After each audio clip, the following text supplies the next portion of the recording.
अस्सलाम वालेकुम, मैं डॉक्टर फैसल इकबाल। बहुत से लोगों के मुझे मैसेज आए हुए थे कि सर काइंडली एचपीवी वैक्सीन के बारे में हमें प्रॉपर गाइड करें। मैं अभी हॉस्पिटल से वापस आया हूं। मैंने सोचा मैं सबसे पहले आप लोगों के लिए वीडियो तैयार करूं ताकि आप लोगों की मिसअंडरस्टैंडिंग क्लियर हो जाए। मैं 5 से 6 बातें आप लोगों को बताऊंगा, उसके बाद आप लोगों को 100% क्लियर हो जाएगा कि आप लोगों ने अपनी बच्चियों को ये वैक्सीन लगानी है या नहीं लगवानी। सबसे पहले जब ये वीडियो मेरे सामने आई जिसके अंदर ये न्यूज में आ रहा था कि 9 से 14 साल के बच्चों को ये वैक्सीन लगेगी, तो उस टाइम मेरे माइंड में क्वेश्चन आया कि ये बच्चों को क्यों नहीं लगेगी।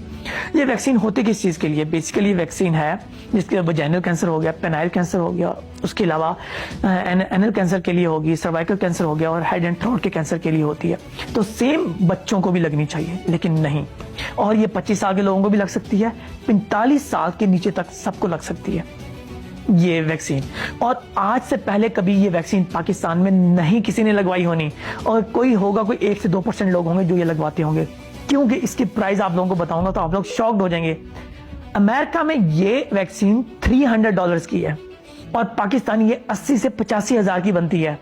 चाइना के अंदर 1500 युआन की है और ये पाकिस्तानी 60,000 रुपए बनते हैं। और क्या ये जो वैक्सीन लगाई जा रही है, क्या ये इसमें वाकई वैक्सीन है या नहीं है? आई डोंट नो, क्योंकि मैं पाकिस्तान में नहीं हूं। मैं चाइना के अंदर, यहाँ चाइना में रिसर्च कर रहा हूं। अगर मैं पाकिस्तान में होता तो मैं देखता कि किस ब्रांड की वैक्सीन है और इस वैक्सीन के अंदर क्या है। मैं पाकिस्तान में नहीं हूं तो इसलिए मैं मेरी माजरत है, मैं आप लोगों को ये नहीं बता सकता। उसके बाद आप लोगों को आपकी बच्चियों को इसकी 1 डोज नहीं लगेगी, उसके बाद दूसरी डोज भी लगनी है और फिर तीसरी डोज भी लगनी है। बहुत सारी बच्चियों को पहली डोज के बाद इश्यूज स्टार्ट हो जाएंगे। किन बच्चियों में इश्यूज आएंगे? जिनकी बॉडी इम्यूनिटी ऑलरेडी वीक होगी, same like corona virus. Corona की जो वैक्सीन लगी थी, बहुत सारे लोगों को लगी थी और बहुत सारे लोगों ने नहीं लगवाई थी, जिनमें मैं भी था। मैंने कोरोना की वैक्सीन नहीं लगवाई, बैठा हूं आपके सामने माशाल्लाह हट्टा कट्टा, क्योंकि मेरी बॉडी की इम्यूनिटी स्ट्रांग थी। जिन लोगों की बॉडी की इम्यूनिटी स्ट्रांग थी उन्हें वायरसेस और बैक्टीरिया का अटैक नहीं होता, इस तरह बहुत इजीली नहीं अटैक कर पाते। और जिन्हें कोरोना की वैक्सीन लगी थी उनमें से 60 से 70% लोग जिनको जो इश्यूज आए थे, क्या क्या इश्यूज आए थे कि बहुत सारे लोग अब जैसे मौसम चेंज होता है वो बीमार हो जाते हैं, उन्हें फ्लू हो जाता है। सेकंड थिंग कि उनकी हम बिस्तरी में टाइमिंग और स्टेमिना बहुत कम हो गया। नंबर 3, बहुत सारी औरतों में इनफर्टिलिटी और वो कंसीव नहीं कर पा रही इजिली। ये इश्यूज कोरोना वायरस की वजह से आए हैं। और बहुत सारे ओल्ड एज जो लोग थे जिन्हें कोरोना वायरस की वैक्सीन लगी थी, उनकी इम्यूनिटी बहुत वीक हो गई है। बहुत आसानी से उन पर बैक्टीरिया का असर हो जाता है और आसानी से वो बीमार हो जाते हैं।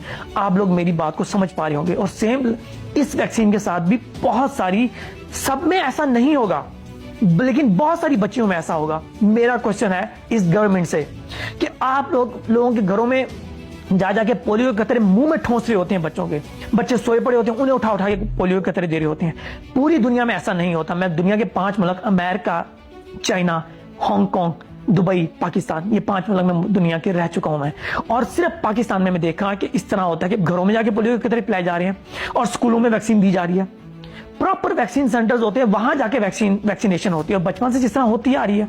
सब मुल्कों में ऐसे होता है, लेकिन ये नया कोई रिवाज चलने लगा है। उसके बाद पहली वैक्सीन के बाद ही बहुत सारी बच्चियों में ये इश्यूज क्रिएट हो जाएंगे। बहुत सारी बच्चियों को इश्यूज सामने आना स्टार्ट हो जाएगी उनकी बॉडी इम्यूनिटी के बारे में, कि उनकी बॉडी इम्यूनिटी वीक होना स्टार्ट हो जाएगी। तो ये आप लोगों पर डिपेंड करता है कि आप लोग लगवाना चाह रहे हैं या नहीं लगवाना चाह रहे। आज से पहले तक भी तो सब जिंदगी लाइफ चल रही थी ना। यही पैसा हुकूमत बच्चों की अच्छी न्यूट्रिशन, अच्छी खुराक प्रोवाइड करने पे क्यों नहीं लगाती? अच्छी खुराक दो ना, घरों में जाके अच्छे उन्हें देसी घी खिलाओ, उनमें नट्स बांटो, उन्हें बादाम अखरोट खिलाओ। क्यों? उस चीज के लिए पैसा नहीं है। इस वैक्सीन जो इतनी महंगी वैक्सीन है, मुझे नहीं पता इतनी महंगी वैक्सीन की किस तरह फ्री में लग रही है। इसका एक और भी प्रोपेगेंडा हो सकता है। नंबर 1 कि लोगों में डर पैदा किया जाए, उसके बाद लोग भागें इसकी तरफ और फिर ये ब्लैक में सेल की जाए।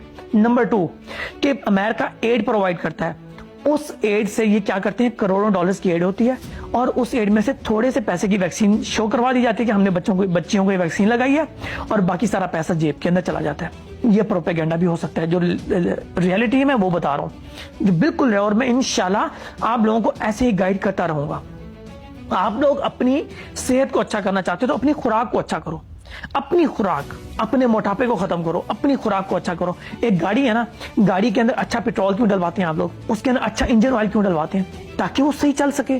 अपनी बॉडी के अंदर जब तक आप अच्छी खुराक नहीं डालोगे तब तक आपकी बॉडी में इम्यूनिटी नहीं बनेगी और तब तक आप लोग ऐसे ही ये वायरसेस और बैक्टीरिया का शिकार होते रहेंगे। मिलते हैं नेक्स्ट वीडियो में। मैंने अपनी कोशिश की है कि मैं आप लोगों को गाइड कर पाऊँ। अगर फिर भी कोई इशू है तो मुझे DM कर दें, मैं आप लोगों को गाइड कर दूंगा। और इंशाल्लाह मिलते हैं नेक्स्ट वीडियो में।